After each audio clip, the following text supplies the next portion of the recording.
안녕하세요. 디자인 지식의 대륙 횡단 열차, 자면서 듣는 시각 디자인의 역사에 오신 것을 환영합니다.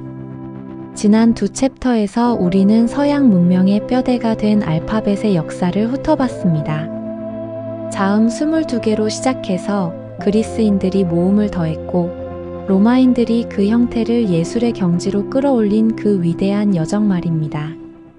심지어 조선의 세종대왕께서는 온 인류가 사용하는 문자 중 가장 과학적인 한글이라는 알파벳을 만드셨죠. 그런데 말입니다. 지구 반대편의 거대한 땅, 중국은 이 모든 알파벳 혁명과는 별개로 독자적이고 거대한 시각 언어 시스템을 구축하고 있었습니다. 그리고 그들은 문명을 기록할 혁신적인 미디어, 즉 종이를 발명해 인류의 역사를 영원히 바꿔놓았죠. 오늘의 챕터 중국 문자, 서예와 종이의 발명 바로 시작합니다. 우리는 이미 메소포타미아가 진흙의 쐐기를 받고 이집트가 파피루스에 그림을 새겼다는 걸 알고 있습니다. 중국의 문자도 기원전 1800년경부터 등장합니다. 전설에 따르면 창일이라는 인물이 새의 발톱 자국이나 동물의 발자국을 관찰하다가 문자의 아이디어를 얻었다고 합니다. 자연물을 보고 문자를 만들었다는 건 고대 이집트의 상형 문자와 비슷한 출발점이지만 중국인들은 그 그림을 추상화하는 데 더욱 집중했습니다. 이집트 문자와 달리 중국 문자는 알파벳이 아닙니다. 하나의 글자가 하나의 단어 전체를 나타내는 표어 문자죠. 가령 달러 기호가 단어 달러 전체를 의미하는 것과 같습니다. 이 시스템은 음성과 시각이 완전히 독립적인 경로로 발전했습니다. 덕분에 중국의 복잡한 사투리가 난무하는 상황에서도 사람들은 같은 글자를 읽고 같은 의미를 이해할 수 있었죠. 하지만 대가도 있었습니다. 수천, 수만 개의 글자를 외워야 했으니 44,000자에 달하는 전체 어휘를 익힌다는 것은 곧 지혜와 학식의 상징이자 막대한 권력이었습니다. 중국 문자의 가장 오래된 형태는 기원전 1800년에서 1200년경 상나라 때 사용된 갑골문, 즉 뼈와 껍데기 문자입니다. 고대 중국에서는 신이나 조상과 소통의 미래를 예언하는 점술이 중요했는데 이 문자는 바로 그 점술의 도구였습니다. 점쟁이가 동물의 널쩍한 어깨뼈나 거북이 등껍질에 질문을 새기고 붉게 달군 금속 막대를 뼈에 밀어 넣으면 열 때문에 금이 가는데 이 금을 읽어 신의 메시지를 해석했다고 합니다. 일종의 고대판 운세 보기였던 셈이죠. 이후 중국 서예는 금문으로 발전합니다. 이는 청동기 시대의 청동으로 만든 그릇, 무기, 거울 등에 새겨진 문자입니다.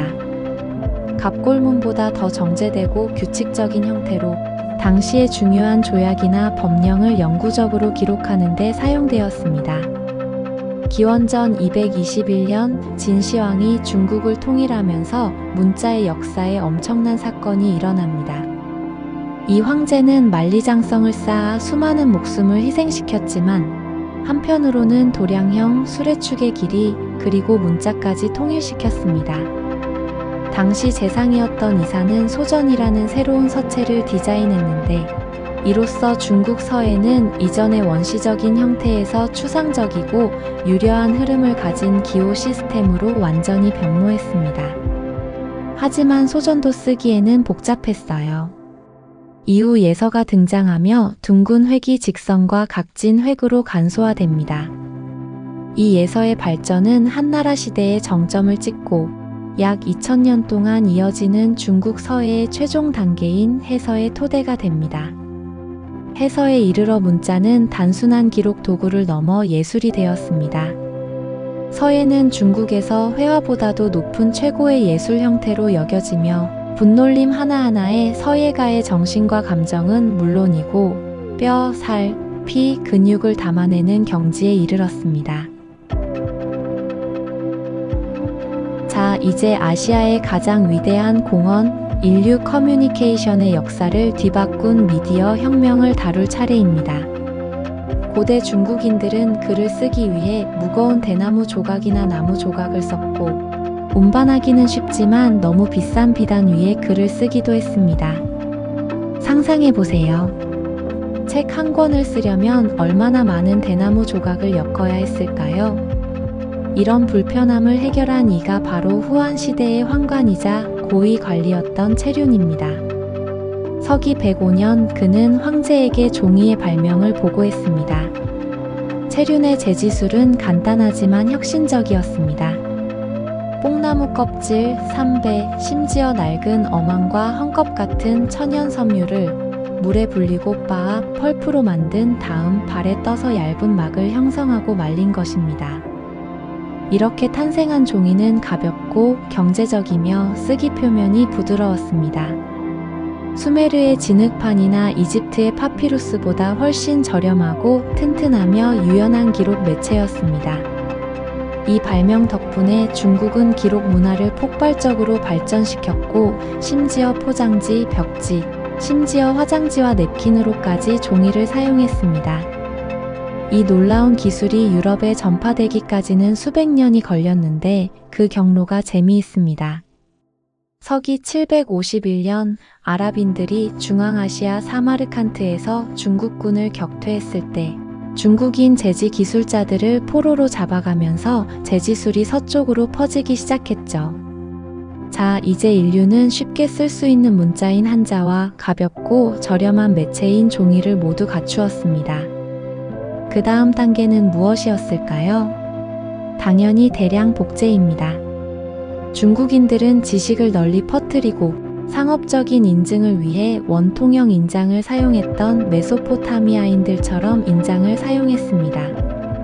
인장을 찍어 복제하는 이 기술은 이후 종이에 그림이나 글을 찍어내는 인쇄술로 발전했습니다. 특히 중요한 사실을 영구히 기록하기 위해 돌에 새기고 그 위에 종이를 대고 먹물을 칠해 찍어내는 탁본 기술은 인쇄의 또 다른 중요한 기원이 되었죠. 유럽의 구텐베르크보다 무려 수백 년 앞서 중국인들은 바로 이 기술들을 활용해 지식혁명의 다음 단계로 나아갔습니다. 다음 챕터, 동양 인쇄술의 탄생과 활자의 역설에서는 중국의 인쇄술이 어떻게 발전했는지, 그리고 왜 그토록 많은 글자 수 때문에 비승의 활자가 유럽의 구텐베르크만큼 폭발적인 영향을 미치지 못했는지 그 역설적인 이야기를 파헤쳐 보겠습니다.